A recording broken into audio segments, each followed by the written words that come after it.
या तो फिर जिस समाज के बारे में वो बोल रहे हैं, खास तौर पे लालू जी की जाति के बारे में बोल रहे हैं, तो इस जाति के या सभी लोगों को पूरे बिहार में जातीय प्रमाण पत्र मांझी जी से ही साइन करवाना पड़ेगा।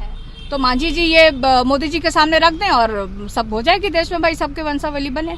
नमस्कार, मेरा नाम आलोक है। आप लाइव टीवी देख रहे हैं। केंद्रीय मंत्री जीतन राम मांझी को लालू प्रसाद पर बोलना भारी पड़ा है। देखिए, लालू प्रसाद की जाति कुछ दिन पहले जीतन राम मांझी बता रहे थे, पटना एयरपोर्ट पर जब वो पहुंचे थे, उन्होंने कहा था गहेड़ी जाति से आते हैं, वो यादव नहीं हैं, ये लालू यादव पर कह दिया था। अब ऐसे में मीसा भारती, जो कि लोकसभा की सदस्य हैं, सांसद हैं, पहले राज्यसभा की सदस्य थी और अब पाटलिपुत्रा से जीत कर आई हैं, सांसद हैं, लालू प्रसाद की बड़ी बेटियां हैं, उन्होंने कहा है कि अब जाति का सर्टिफिकेट क्या जीतन राम मांझी से लेना पड़ेगा। जीतन राम मांझी को करारा जवाब दिया। वहीं बिहार में बढ़ते आपराधिक घटनाओं पर भी मीसा भारती ने खुलकर अपनी बात रखी है। क्या कुछ वो कह रही हैं, आपको सुनवाते हैं। देखिए, मांझी जी काफ़ी सीनियर नेता हैं और अभी सिर्फ बिहार का नेतृत्व वो नहीं कर रहे हैं, पूरे मतलब अभी केंद्र में मंत्री हैं। और इस तरह का बयान मुझे लगता है, जो मेरा व्यक्तिगत अगर राय मतलब मैं मीडिया के सामने रख रही हूँ, तो उनको ये इस तरह का बयान नहीं देना चाहिए। किसी भी जाति सूचक इस तरह से किसी की कोई इस जाति का है, इस जाति का नहीं है। अब मांझी जी के पास क्या प्रमाण है? अब तो या तो फिर जिस समाज के बारे में वो बोल रहे हैं, खास तौर पे लालू जी की जाति के बारे में बोल रहे हैं, तो इस जाति के या सभी लोगों को पूरे बिहार में जातीय प्रमाण पत्र मांझी जी से ही साइन करवाना पड़ेगा। वंशावली कर रहे हैं बनाने के लिए, कह रहे हैं वंशावली ट्वीट कर रहे हैं। तो मैं तो कह रही हूँ ना कि अभी पहले बिहार का नेतृत्व कर रहे हैं, डबल इंजन की सरकार है, केंद्र में भी मांझी जी की सरकार है और बिहार में भी मांझी जी की सरकार है और अभी सेशन अभी आने वाला है। तो मांझी जी ये मोदी जी के सामने रख दें और सब हो जाए कि देश में भाई सबके वंशावली बने। बिहार में लॉ एंड ऑर्डर पर दीदी क्या कहेंगे? जिस तरीके से लगातार तेजस्वी जी भी बुलेटिन जारी कर रहे हैं, हत्याएं हो रही है बिहार में, पुल गिर रहे हैं, आज भी एक पुल गिरा है, उसको लेकर भी ट्वीट हुआ है। देखिए, मुझे लगता है कि नीतीश कुमार जी की सरकार पे पकड़ कमज़ोर पड़ गई है और मीडिया के माध्यम से, और जब आप पब्लिक में जाते हैं तो तरह तरह के नामों की लोग चर्चा करते हैं कि आज फलाने सुपर सीएम है, ये सीएम हैं और वो सीएम है और वो काम देख रहे हैं। तो लॉ एंड ऑर्डर का जो एक मुद्दा है, आए दिन राष्ट्रीय जनता दल इसको उठा रहा है। तो जो जनता के साथ जो भी जिस तरह की घटनाएं घट रही है, उसको राष्ट्रीय जनता दल हमेशा मीडिया के सामने रखने के और बिहार की जनता के सामने काम कर रहा है। तो लॉ एंड ऑर्डर, एक तरह से कहा जाता है कि राष्ट्रीय जनता दल की 20 साल पहले की जो सरकार थी, बार बार कोई अगर घटना घटती है तो उस पर आरोपित कर दिया जाता है।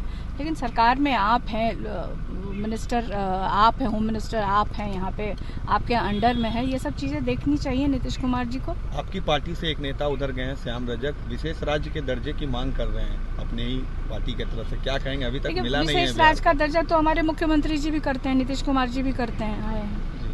और फिर मैं वही बात दोहराऊंगी कि डबल इंजन की सरकार है बिहार में भी और केंद्र में भी। तो मुझे लगता है कि मांग करने की आवश्यकता नहीं होनी चाहिए थी। ये जो सरकार बनी है उनको स्वतः पूरा कर देना चाहिए बिहार के लिए, बिहार की जनता के लिए और बिहार के भलाई। अगर प्रधानमंत्री नरेंद्र मोदी जी और भाजपा के नेता अगर सोचते हैं बिहार का विकास हो और भला हो, तो इस तरह की मांग को बिना कहे स्वतः उनको पूरा करना चाहिए। महिलाओं के साथ अत्याचार हो रहा है, बलात्कार हो रहा है, रोहिणी जी भी ट्वीट कर रही हैं, तेजस्वी यादव भी ट्वीट कर रहे हैं। देखिए, मैं ये महिला होने के नाते इसकी कड़ी निंदा करती हूँ कि इस तरह की घटना देश में कहीं भी नहीं होनी चाहिए और कड़े कानून और तुरंत उनको पकड़ के उनको सज़ा मिलनी चाहिए। और कई एक बार इस तरह की घटनाएं होती हैं तो जो पॉलिटिकल लीडर्स होते हैं एक दूसरे दल पे आरोप प्रत्यारोप लगाना शुरू कर देते हैं। ये इस तरह की चीज़ मीडिया में नहीं आनी चाहिए। इससे क्या कि जो लोग होते हैं उनका मनोबल काफ़ी बढ़ता है। तो मेरा यही कहना है कि दलगत स्थिति से ऊपर उठ करके खासतौर पे महिलाओं के साथ उनको सपोर्ट करना चाहिए और इस तरह की घटना देश के किसी भी राज्य में, चाहे किसी की भी सरकार हो, नहीं घटनी चाहिए। एक आखिरी सवाल, सिलीगुड़ी में बिहार के स्टूडेंट को लेकर हरास किया गया है, उनका वीडियो सोशल मीडिया पर वायरल है, क्या कहेंगे? जिस तरीके से देखिए, हम सब लोगों ने भी देखा कि वहाँ पे एक जो लोग 2 लोग गए थे उनके साथ घटना आई। हम लोगों ने भी सोशल मीडिया के माध्यम से इसको देखा और उसको हमारे राष्ट्रीय अध्यक्ष आदरणीय लालू प्रसाद यादव जी ने संज्ञान में लिया और वहाँ पे उन्होंने बात की और जो हमें जानकारी मिली कि उसकी कार्रवाई भी हुई है। तो मतलब किसी एक घटना को ऐसे उठा करके, लेकिन मैं बार बार यही कह रही हूँ, जैसे मैंने भी महिलाओं के लिए कहा, तो इस तरह की घटना कहीं भी नहीं होनी चाहिए। और